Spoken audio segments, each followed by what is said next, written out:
hukum acara, baik itu acara pidana, perdata, petun, dan juga Mahkamah Konstitusi.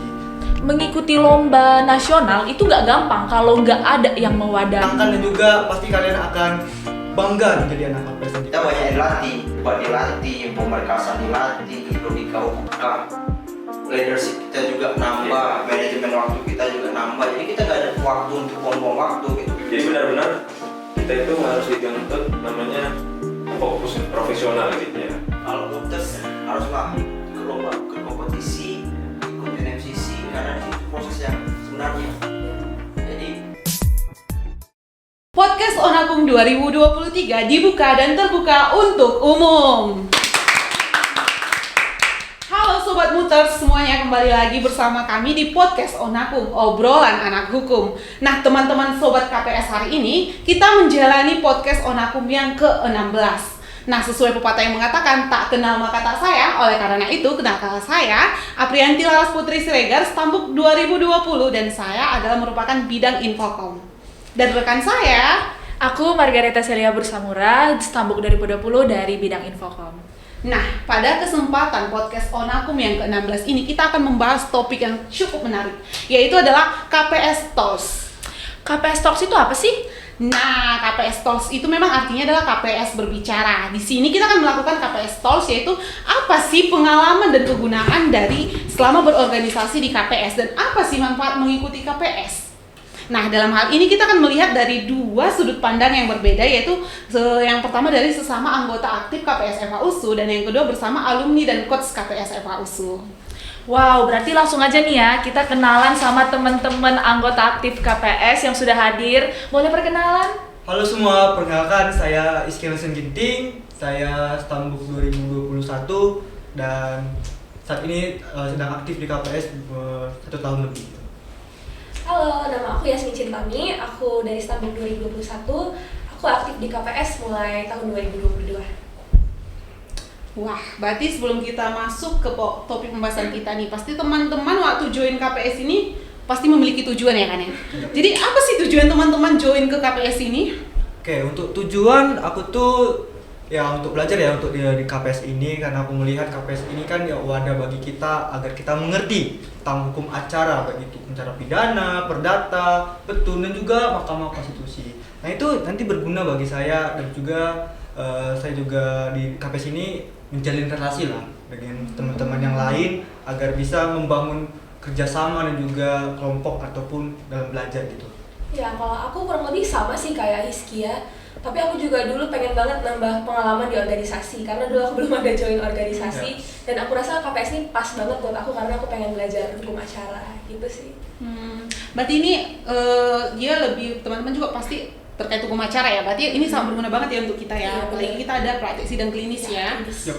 Kalau saya pribadi juga sama seperti teman-teman, dan saya juga lebih ke arah selain dari hukum acara dan untuk menambah relasi gitu. Mungkin kalau kita nggak join KPS mungkin kita nggak saling kenal ya. Benar. Bisa jadi. Ya, kalau tujuan tujuan masuk KPS memang mirip-mirip ya untuk belajar. Karena memang KPS komunitas peradilan semu, sesuai namanya berarti kita ini kan bergerak di bidang peradilan semu. Nah, peradilan semu ini nggak langsung praktek, kita harus belajar dulu hukum acaranya kan. Jadi benar-benar dalam banget pelajaran tentang hukum acara di KPS ini. Jadi memang itu sih salah satu tujuan utamaku juga masuk KPS. Nah, di balik tujuan itu pasti teman-teman lihat ada daya tarik dari KPS. Berarti waktu kita maba pasti ada nih daya tarik dari KPS FH-USU ini. Apa yang menjadi daya tarik dari KPS ini sehingga teman-teman pengen join? Oke, untuk daya tarik sih saya mulai kenal KPS ini dari PKKMB ya, karena di situ jelaskan KPS itu organisasi apa, wadahnya kemana gitu, dan saya melihat dari penjelasannya itu saya tertarik gitu dengan proja-projanya, mulai dari ada Konfmuters yang juga menyenangkan gitu, ada meeting class, dan juga ada obrolan anak hukum gini kan makin membuat saya semakin excited gitu dengan setiap kegiatan KPS, dan itu membuat saya semakin ingin masuk KPS, dan akhirnya puji Tuhan hari ini masuk KPS dan juga menjadi anggota aktif dan juga berpengalaman lah pokoknya dalam KPS ini gitu. Kalau aku sih dulu aku lihat teman-teman dan abang kakak yang di KPS nih jujur keren-keren banget. Jadi aku tertarik nih sama KPS, ini organisasi apa ini kok keren-keren, orangnya pintar-pintar semua. Jadi aku cobalah tes masuk KPS dan ternyata aku jadi bagian dari KPS Keren. gitu sih. Iya. Berarti kalau dari aku juga sih, kalau daya tarik KPS ini yang pasti karena hukum acaranya. Yang pertama sekali mereka perkenalkan juga tentang NMCC, IMCC. Jadi setiap akhir kepengurusan KPS kan kita ada praktek sidang tuh sesama anggota KPS. Nah, kita dilatih di sama internal, dilatih juga di eksternal. Itu sangat luar biasa sih ya. Iya. Kalau dari pandangan dari teman-teman tadi, daya tarik KPS itu ini karena alumninya keren-keren ya, senior-seniornya keren-keren. Kalau Hizkia juga ya kan. Ya memang sih daya tarik KPS ini juga menurutku ya, kayak ini salah satu organisasi yang membantu kita gitu. Jadi kan mengikuti lomba nasional itu nggak gampang kalau nggak ada yang mewadahi gitu. Jadi itu sih salah satu keunggulan KPS gitu. Untuk di FHUSU ini aja sendiri gitu. Hanya KPS yang mewadahi kita untuk ikut lomba peradilan semu tingkat nasional gitu. Betul. Benar. Keren sih. Wow. Setelah aku sadari memang iya ya. KPS langsung mempermudah kita untuk mengikuti kompetisi tingkat nasional. Iya, benar. Berarti dari kita masuk KPS. Oh iya, untuk masuk KPS itu kan sebagaimana kita ketahui kata orang tuh rumit ya. Rumit. Ini ngapain sih masuk KPS sulit gitu, Iya. apalagi ada pemaparan hukum acara, kasus posisi, membuat surat dakwaan. Iya, seleksinya bener-bener. Dan memang seleksi ketat banget. KPS ini bukan kita lakukan sesama kita gini ya kan. Pasti dilakukan sama coach kita, alumni KPS FHUSU. Aku juga salut banget tuh sama coach kita yang selalu merangkul kita dan bahkan memberikan perhatian mereka. Nah, dari teman-teman setelah join ke KPS kan itu tadi kan kita ketahui susah masuk KPS. Apa sih pengalaman teman-teman selama masuk KPS? Sementara kan masuk KPS itu susah. Apa sih yang kalian tamat? Apa sih pengalaman kalian di dalam? Oke, untuk pengalaman saya dipercaya tahun lalu itu sebagai anggota pimpinan sidang tetap ya musyawarah besar 10 KPS itu saya banyak-banyak dilatih bagaimana cara memimpin sidang, bagaimana cara mengatur jalannya persidangan, dan itu membantu saya untuk melatih soft skill saya dari public speaking dan juga hal-hal yang membuat saya semakin tertarik dengan KPS itu ya pengalaman tadi itu. Oh, kemarin Mubes gitu itu 3 hari ya? Wah ya benar. Berarti Itu- 3 hari full untuk memimpin sidang. Wow, keren sih. Oke, kalau aku nggak salah ya, aku pernah denger nih Yasmin ini kayaknya salah satu anggota delegasi KPS ya yang Iya. baru-baru ini juga menang ya. Boleh Iya, diceritain nggak dong? sih yang Iya, juara iya. 1 ya? Keren. Boleh ceritain dong pengalamannya. Oke, jadi aku kemarin ikut lomba juga sama Kak Putri Kak Cintia yang di podcast Obrolau, yaitu lomba di Trisakti. Itu nama lombanya Anti Money Laundering 7, itu tentang tindak pidana pencucian uang. Nah, itu kami persiapan lombanya selama 3 bulan kurang lebih, dan aku kebetulan dipercaya sebagai penanggung jawab berkas. Nah, di situ aku belajar banyak banget sih dari aku yang nggak tahu apa-apa tentang hukum acara bahkan, karena aku jujur jarang dengerin dosen di kelas.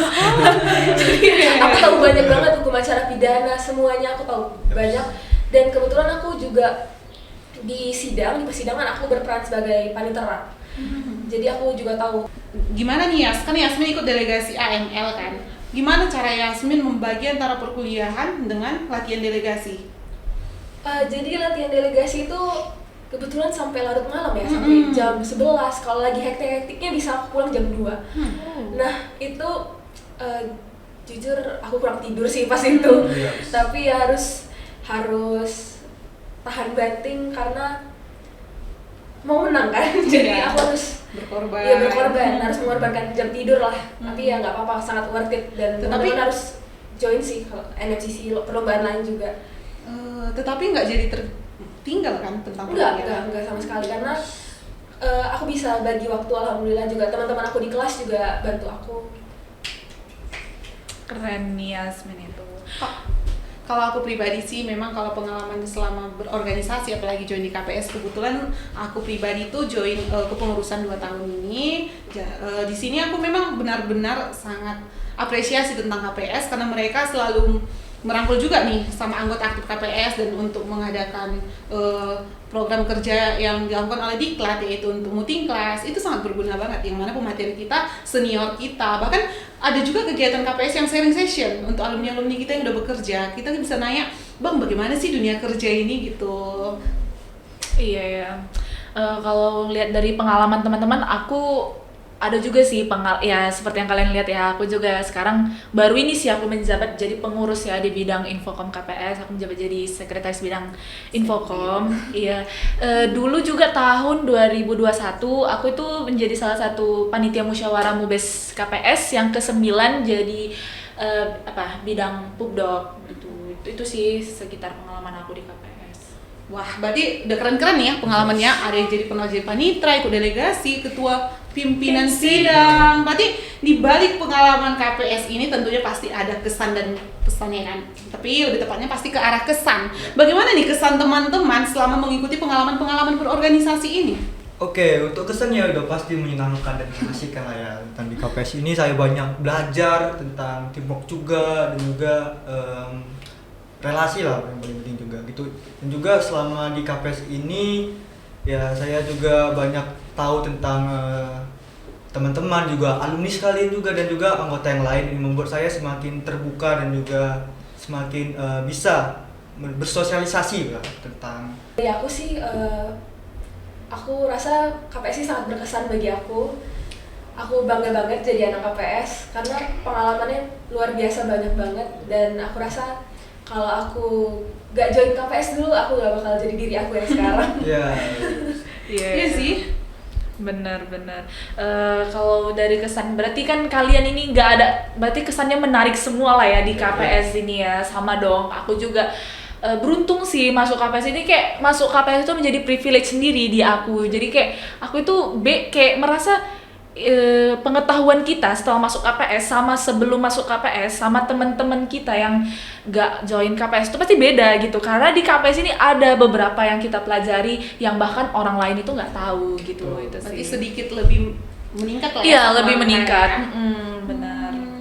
Memang dari semua kesan teman-teman, kalau aku pribadi juga kesannya pasti sama, asik, bahagia gitu ya kan. Pasti kan kalau kita join organisasi harus gitu ya kan, asik, bahagia. Mana ada yang mau ikut organisasi kalau sedih ya kan? Iya, benar. Iya, gitu dong. Berarti sebagaimana kita ketahui itu, kita baru melakukan ataupun mengetahui ada pengumuman penerimaan mahasiswa baru.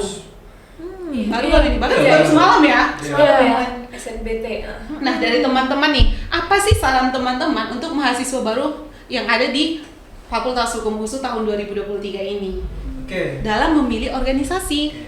Sebelumnya aku ngucapin selamat ya kepada adik-adik yang sudah berhasil masuk di FAUSU. Semoga ini pilihan yang tepat dalam kalian meraih cita-cita dan juga untuk kedepannya lah, prospek kedepannya. Nah, untuk saranku yang untuk adik-adik ya lebih selektif lah dalam memilih organisasi gitu, yang sesuai dengan minat dan kemampuan kalian juga kan. Nah juga aku saranin sih untuk masuk KPS karena KPS itu menyenangkan dan juga pasti kalian akan bangga menjadi anak KPS nanti kalau misalnya masuk gitu. Kalau aku sih pertama-tama teman-teman harus tahu dulu minat dan bakatnya itu di mana. Misalnya aku suka hukum acara, jadi aku join lah KPS. Tapi di FHUSU ini banyak banget organisasi lain yang bagus-bagus. Teman-teman pantengin aja IG-nya satu-satu, cari tahu kapan opreknya, dan kalau udah registrasi, seleksilah dengan sungguh-sungguh. Dan kalau udah masuk, jadilah orang yang berguna di organisasi itu. Berarti intinya di sini tetap join organisasi yang bermanfaat ya. Iya. Dan salah satu organisasi yang bermanfaat itu apa? KPS dong, aduh. Join dong. Iya, benar. Oke, terima kasih ya Iskia dan Yasmin dari KPS yang menjadi sampai sekarang masih anggota aktif, udah bisa mengutarakan pendapatnya di sini. Selalu aktif ya. Ya, selalu aktif ya teman-teman ya. Berguna dong. Oke. Untuk selanjutnya kita akan mendengar sudut pandang dari alumni dan coach KPS FAUSU. Check it out. Halo Sobat Mutas, tadi kan kita udah bincang-bincang bareng sesama anggota KPS yang masih aktif nih. Sekarang aku udah ditemenin bareng dua abang-abang yang keren banget nih. Ini adalah coach KPS kita. Ada Bang Adil dan ada Bang Kosan. Tapi mungkin teman-teman di rumah masih belum kenal nih. Boleh dong perkenalin dirinya, abang-abang, nama dan angkatan mungkin. Oke, teman-teman semua, Assalamualaikum warahmatullahi wabarakatuh. Perkenalkan, nama aku Muhammad Ali Ginting, Stambuk 2016, delegasi Sidarto 6 2017. Oke, nama aku Hakosan. Aku sama seperti Adil, kami ada angkatan 2016, sama juga delegasi Sudarto 2017 dan juga ikut MCC Pradi tahun 2020. Oh, berarti dulu anggota KPS kalau boleh tahu masuknya tahun berapa dong? Masih ingat nggak? Kalau aku 2016 sama ya? 2016. Sama 2016 kami masuk 2016. Kalau berarti begitu maba langsung Maba langsung daftar. daftar. Kalau boleh tahu dong dulu pas awal masuk KPS tujuannya apa bang? Daya tarik KPS-nya kenapa tertarik masuk KPS? Ada dulu. Aposan dulu, aposan. Kalau saya kan pasti ketika PKKMB gitu kan atau ospek itu kan perkenalan saya lihat pada semua, wah kita banyak yang dilatih, debat dilatih, pemberkasan dilatih, logika hukum dilatih, hukum acara baik itu pidana, perdata, tun, mahkamah konstitusi bahkan juga dilatih. Jadi saya merasa, wah kenapa nggak ikut kalian semua, kenapa nggak ikut KPS? Selain bisa berkompetisi mengharumkan nama FAUSU dan nama USU secara umumnya, itu suatu nilai kebanggaan gitu, makanya saya ikut daftar. Kalau aku sih dulu ikut KPS itu karena apa ya? Satu memang dari SMA itu kayak pengen sih jadi penegak hukum gitu kan, mau jadi hakim, jaksa atau pengacara gitu. Terus melihat senior-seniornya jadi apa? Ikut PKKMB gitu kan, tiba-tiba ada yang pakai baju hakim, baju jaksa gitu. Keren. Nah, jadi kayak keren gitu kan, jadi kayak ngelihat, oh ini kayaknya pasti ikut untuk belajar banyak di sini. Terus kebetulan memang waktu di promosi itu kan mereka memang fokus untuk hukum acara gitu kan, harus dikasih tahu pembelajarannya ini semua dikasih tahu, jadi kayaknya sesuai aja dengan minat dan bakatnya gitu. Berarti apa dulu delegasi? Sudarto 2017. Sebenarnya masuk delegasi Iya, sudah sama. Jadi kalau nggak salah kita masih semester 2 ya bos ya? Iya, kita semester 2 dan bulan 3 pembentukan untuk kompetisi di bulan 9 Bulan 9. 2017. Boleh dong ceritain dikit bang pas delegasi gimana tuh? Aduh, Seru pasti. aposan banyak kenangan. Pasti banyak lah suka dukanya kan pastinya ketika delegasi, tapi ya satu yang kita banggakan kita bisa bawa nama USU gitu loh di dalam kompetisi di kancah nasional. Jadi kita banyak berlatih, banyak suka duka pasti ada lah dinamika berdelegasi. Mungkin rekan-rekan muter-muter sini yang mungkin nonton juga mungkin pasti merasakan hambatan-hambatan itu ketika masih mahasiswa baru, belajar hukum acara, belajar hukum material, membedah kaspos, jumpai jaksa, hakim. Jadi itu apa ya yang nggak bisa kita dapat mungkin di tempat lain. Jadi ketika kita bentuk tim, banyak hal yang bisa kita rasakan suka duka di dalam delegasi ya. Iya, struggle-nya banyak. Banyak struggle. Berbuah manis tapi bang. Kalau boleh tahu nih bang, sekarang kan abang udah berkecimpung nih di dunia kerja. Ada nggak sih bang kayak privilege gitu bang, dibandingkan mungkin orang lain yang abang dapat dari delegasi gitu bang? Kalau aku sih sebenarnya waktu dapatin ilmu di KPS itu setelah masuk di dunia pekerjaan mungkin ada dampaknya ya gitu. Masa saya satu-satunya kalau kita melihat dari CV kita itu ada perlombaan yang pernah kita ikutin, misalkan NMCC Sudarto 6. Jadi kalau mungkin di dunia lawyer gitu misalkan, jadi banyak law firm itu yang melihat, wah ini mantan delegasi komunitas peradilan semua gitu. Karena memang benar-benar kita itu mungkin hampir seluruh Indonesia di Fakultas Hukum itu yang mempunyai KPS itu mungkin memiliki metode yang sama gitu pembelajarannya. Jadi mereka udah paham bagaimana pembuatan berkas per berkas gitu kan. Jadi ketika masuk law firm itu mereka nggak buta lagi, udah harus kayak gini, harus kayak gini. Jadi memang dampaknya luar biasa sih gitu. Di luar delegasi kan kita berdelegasi ini diwadahi sama KPS nih. KPS sebagai organisasi. Kalau boleh tahu dulu abang-abang ini di KPS jabatannya apa gitu, di bidang apa? Jabatannya apa namanya? Oh, 2017 waktu delegasi jadi bidang keuangan bidang kewirausahaan ya. Bidang kewirausahaan dengan kabit saya Bang Renat Joshua Siang. 2017, 2018 saya ambil kepengurusan, 2019 kebetulan saya terpilih dan dipercaya rekan-rekan untuk memimpin sebagai ketua KPS 2019 sampai 2020. Jadi ya itulah kira-kira banyak suka duka baik kita berorganisasi, berdelegasi gitu. Pak Adil? Kalau aku sih dulu 2000, Bang Adi tahun berapa Bang Adi? Bang Adi 2016 itu masuk diklat gitu. Diklat habis itu kerjaannya nih apa ini? 2017 ya. 2017 ya. bidang diklat. Kerjaan di kelas itu nyusun apa materi-materi untuk Multi. multi kelas ya kan. Multi kelas momentus. Jadi setiap minggu itu selalu nyiapin materi-materinya kan gitu. Terus 2000 berapa? 2019 ke 2020. 2000 ya 2019 ke 2020 masalah. Waktu masa periode Siaposan, aku di bidang kompetisi. Itu bidang baru ya Mas ya? Iya, jadi 2018 belum ada bidang, masih ada 4 bidang ya. Kalau nggak salah commuting, kewirausahaan, apa lagi? Dua lagi Infocom sama Virus ya? Virus itu udah virus, Diklat. Infocom, diklat. Nah, Keanggotaan. di musyawarah 2019 Ditambah.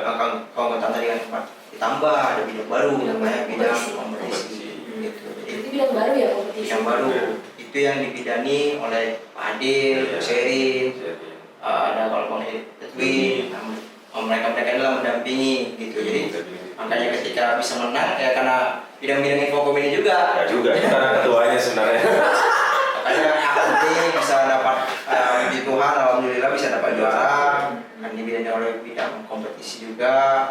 Ya mudah-mudahan lah tradisi juara itu tiap tahun juga bisa didapat KPS. Minimal 1 juara, jadi menyumbangkan banyak, mengharumkan nama fakultas juga gitu. Nih, aku tapi penasaran Bang, aku kan delegasi juga ya. Terus kalian kemarin aku juga jadi anggota bidang Infocom nih. Aku penasaran cara Abang dulu membagi waktu antara organisasi, lomba, dan kuliah. Itu gimana Bang dulu? Struggle pasti kan soalnya. Pasti lah. Gimana Pak Adil? Siapa duluan? Kalau aku sih sebenarnya apa ya kalau melihat bagi-bagi waktu memang harus bagi-bagi waktu gitu kan. Karena kalau kita delegasi itu dari kuliah dulu dong ya, dari kuliah itu dari jam 8 sampai jam 5 gitu. Kami itu mulai latihan jam 17.30 ya, pasti 17.30 mulai latihan. Kadang sampai 11 Ada 11 apa? Ada denda kalau tak. Ada denda, pasti denda.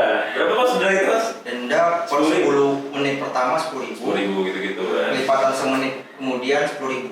Jadi kena 15 menit, 10 menit awal Langsung ya. 10.000, 5 menit selanjutnya 50.000 berarti sekitar 60.000.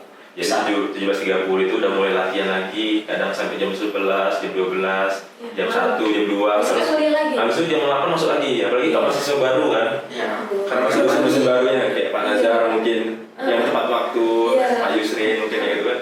Jadi benar-benar kita itu harus dituntut namanya fokus profesional gitu ya. Makanya sebenarnya KPS itu kalau saya dulu belajar tuh harus profesional memang. Karena teman-temannya itu betul-betul ya, yang di delegasi itu semuanya itu punya waktu, punya pekerjaan masing-masing gitu. Dan manajemen waktu. Manajemen waktu gitu. Jadi memang dari dulu waktu masuk delegasi udah harus terbagi nih fokusnya. Jam segini harus belajar, habis dari belajar kita harus delegasi.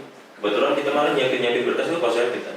Iya, Ngamen juga ya. ada masa audiensi. Jadi audiensi juga kita pakai bukan di waktu latihan. Jadi waktu 15.30 sampai waktu jam 11. Aturannya jam 11. Cuma jam 11 itu dalam hal belum ada selesai biasa aja gitu, tapi kadang-kadang baru selesai jam 11. Jadi persiapan lagi, evaluasi lagi, pengumpulan berkas lagi, jadi sampai jam 12, jam 1 itu waktu Surato. Iya. Kalau kami dulu di Pradi, karena kita nggak terkejar waktunya 12.30, ada 3 angkatan di dalam delegasi itu, kita mulai dari jam 6, jam 7, jam 6 mungkin saya seingat saya, tapi udah makan malam.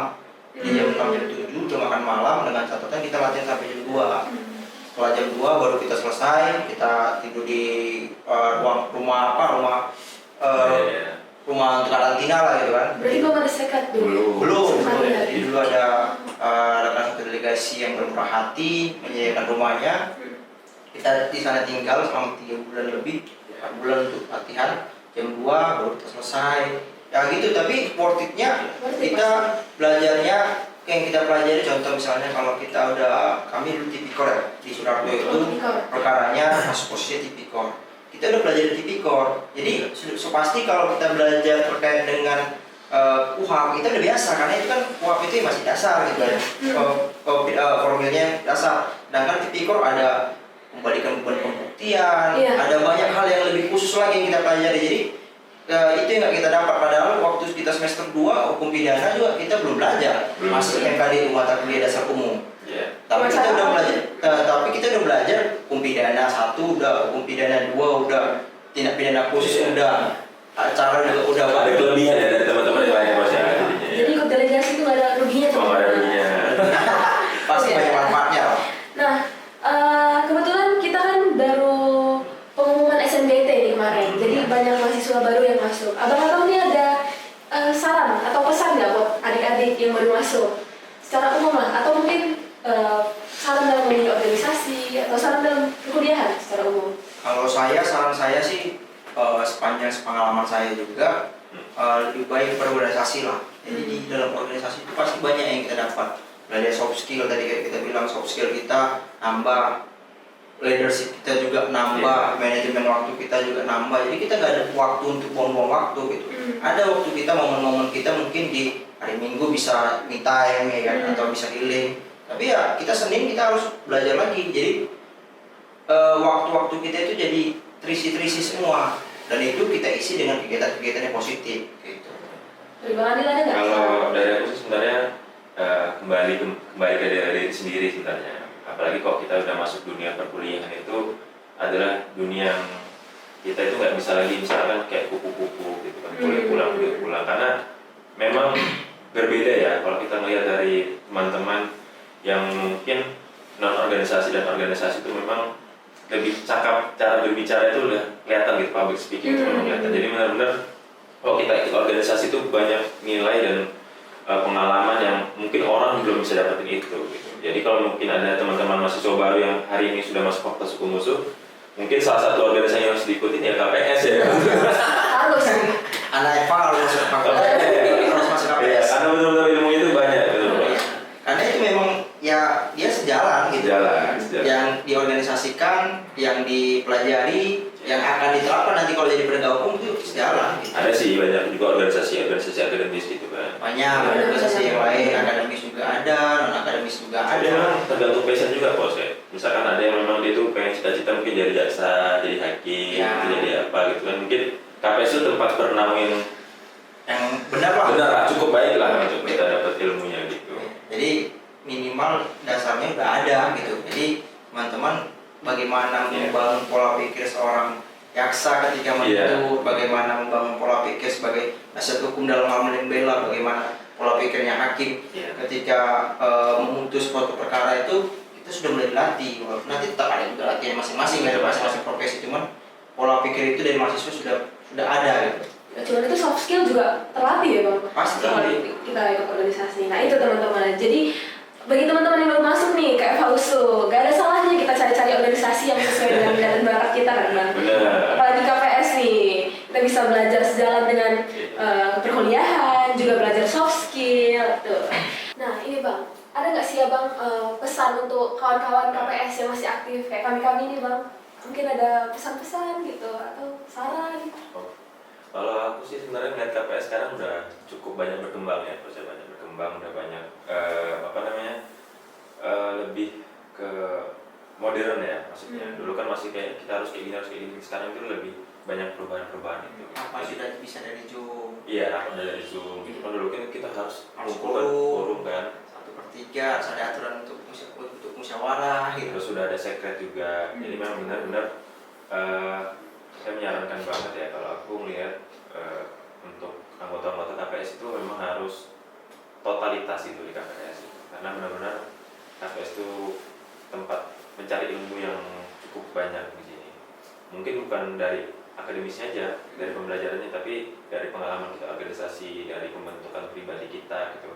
Benar-benar KPS itu banyak mengajarkan itu kalau menurut saya seperti itu. Meskipun ya banyak hal lah ya, maksudnya banyak juga kesibukan dari senior-senior mungkin yang belum bisa menyempatkan waktu hadir di latihan gitu. Tapi dipastikan sih memang kalau alumni KPS mungkin yang udah ikut lomba sekali itu udah bagaimana nilainya itu udah kelihatan kalau melatih adik-adik yang lain. Jadi untuk anggota-anggota KPS ke depan yang pasti harus lebih totalitas kepada KPS gitu. Terus ya kalau aku sih menyarankan kalau ada lomba ikutin aja gitu. Karena kan anggota kan banyak ya. Iya. Anggota kan ramai kan dia. Nah, kalau ada lomba berangkatin aja. Mau menang mau kalah itu terakhir. Yang penting kita udah menjadi pengalaman, kita udah tahu oh kayak gini loh lomba Pringgo Dikdo.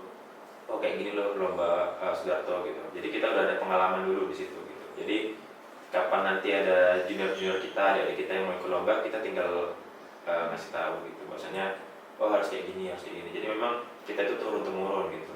Kalau dulu kita kayak Sudarto dari senior yang 2014, 2012 itu ngasih arahan. Oh Sudarto 6 tuh harus kayak gini, harus kayak gini, poinnya harus ini, harus ini, harus ini. Jadi memang jelas kan. Jadi memang untuk kedepannya seperti itu sih, lebih ke totalitas dan lebih bergairah lah untuk lomba-lombanya gitu. Sama sih aku juga gitu juga pesanku untuk mutters nih, mutters anggota KPS namanya mutters. Kalau mutters haruslah ikut lomba, ikut kompetisi, ikut NMCC karena di situ proses yang sebenarnya. Jadi di situ jiwa kompetitif kita juga dilatih, kreatif kita, bagaimana memecahkan masalah, solutif, semua akan dilatih situ. Jadi kompetisi lah. Karena kompetisi selain itu juga kalian dapat kenalan mahasiswa Fakultas Hukum se-Indonesia loh gitu. Kayak Adil dulu kemarin ada banyak kenalan kan. Ada banyak kenalan dari rekan-rekan di Mataram, rekan-rekan di Manado, dari Samratulangi. Banyak kita dapat kenalan sana, dari bahasa kita lihat oh ternyata orang Timur begini, ternyata orang Jawa begini, ternyata orang Sumatera begini. Jadi mereka juga mungkin agak asing, agak aneh ketika kita ngomong ini kan, agak tinggi nadanya, tapi lama-lama setelah sehari 2 hari oh memang begitu ternyata bawaannya. Jadi itu yang bisa kalian dapatkan ketika kalian kompetisi. Selain kalian juga punya ada sertifikat untuk kompetisi. Selain itu kalau saya juga menyarankan aktif juga lah ngambil peran, baik itu di kepengurusan, baik itu di kepanitiaan di KPS. Ini katanya ada membuat NMCC dari itu. Kalau yang pertama itu biasanya bagus tuh, makanya harus total ya. Harus totalitas jadi bagus. Bagaimana nanti itu bisa menjadi jadi maestro untuk adik-adiknya supaya mengikuti itu lagi, supaya lebih baik lagi. Nah jadi itu sih saran, jadi jangan berleha-leha, jadi jangan gara-gara mau masuk KPS sudah setelah masuk KPS jadi anggota BES. Harus bisa aktif, bisa ngasih peran, bisa ngasih solusi. Jadi sama-sama maju gitu. Jadi kita juga sebagai yang juga pengurusan juga oke juga gitu. Jadi itu sih yang aku sarankan untuk rekan-rekan yang mau jadi mutters, baik itu yang mutters juga yang sekarang jadi aktif anggota KPS. Yuk aktif berorganisasi, ajak temannya, teman sekelasnya mungkin satu circle-nya, ayo berorganisasi. Jadi sama-sama enak gitu, sama-sama enak di perkuliahan, sama-sama enak juga di kompetisi. Asik lah pokoknya. Terus apa juga sih bos, tambahan mungkin ya kalau melihat itu harus untuk mungkin pengurus anggota sekarang lebih banyak ke komunikasi ke senior-senior juga gitu. Karena di Mahkamah Agung kita punya banyak senior-senior juga kan. Mungkin mereka bisa ngasih pandangan dari sisi Mahkamah Agung. Mungkin ada perma baru, sema baru yang bisa dipergunakan di teman-teman KPS. Mungkin di kejaksaan ada surat internal kejaksaan yang kita nggak tahu tapi berkas baru gitu. Jadi benar kita punya banyak alumni di kejaksaan, di Mahkamah Agung, ada di dunia advokat gitu kan. Jadi memang harus dimanfaatkan. Penegak hukum yang lainnya. Jadi kita dapat informasi yang dari senior-senior kita dapat yang mungkin belum sampai nih ke tahap akademik, belum sampai ke pembahasan di perkuliahan, tapi itu udah diajarkan, udah didiklatkan dari senior-senior kita ini, sudah ada perdebatan di meja persidangan, sehingga itu yang jadi gambaran ketika kita menampilkan persidangan ketika kompetisi kita dapat hal baru gitu, dapat kreativitas persidangan yang menguras dan mengasah hukum acara tadi itu gitu. Dan juga ada perdebatan antara masing-masing teori, masing-masing mazhab, masing-masing pandangan dari ahli. Jadi semakin berkembang, semakin maju, pengetahuan kita juga semakin maju gitu. Sangat-sangat membuka mata berarti. Apalagi kalau melihat KPS di luar, mungkin kalau melihat ada beberapa senior alumni itu udah sering ngasih mentor gitu loh KPS di universitas lain. Bisa tiru ya. Maksudnya bisa kalau ada yang di Medan mungkin dari kampus luar yang memang dia lagi bertempat tinggal di Medan gitu kan, kita bisa undang untuk ngasih pandangan juga. Jadi memang kita juga harus harus buka jalan juga kan, gimana kita bisa membuka mungkin ada masukan dari mantan delegasi dari luar Fakultas Hukum USU kan gitu. Saran saya sih kalau bisa kompetisi, kalau bisa lebih dari 1, lebih dari 2 ini senior kalian 2016 dulu waktunya cuma terbatas. Terbatas. Cuma bisa 2 tahun 2 kali NFCC, mungkin kalian bisa 3 kali, 5 kali. Ada yang 3 kali. Iya, jadi Ada 3 kali ya? Ada. Ada 3 kali. 3 kali, 5 kali, apa kompetisi aja, jadi Iya. kalian penuh dengan pengetahuan pidana umum, pidana khusus, Puas. perdata, baik juga di petun, baik juga Mahkamah Konstitusi, jadi gali aja gitu. Karena ini kan lautan luas, jadi ada yang pakai kapal nelayan, Iya. ada yang pakai kapal pesiar, ada yang Iya. kapal perang, jadi asik lah pokoknya gitu berproses. Betul. Dan itu teman-teman KPS. Jadi masuk KPS kan udah susah nih ya seleksinya. Oh, susah. Kalau udah masuk, jangan disia-siain dong. Ayo berlomba, ayo ke kepengurusannya kan Mbak. Benar. Ya. Jadi itu saran dari abang-abang ini buat anggota KPS, dicamkan ya. Nah, oke, mungkin sekian aja KPS Talks kita kali ini. Terima kasih banyak Bang Adi dan Bang Kosan. Terima kasih. Oke, saya Suci Tami, pamit undur diri. Oke, dadah.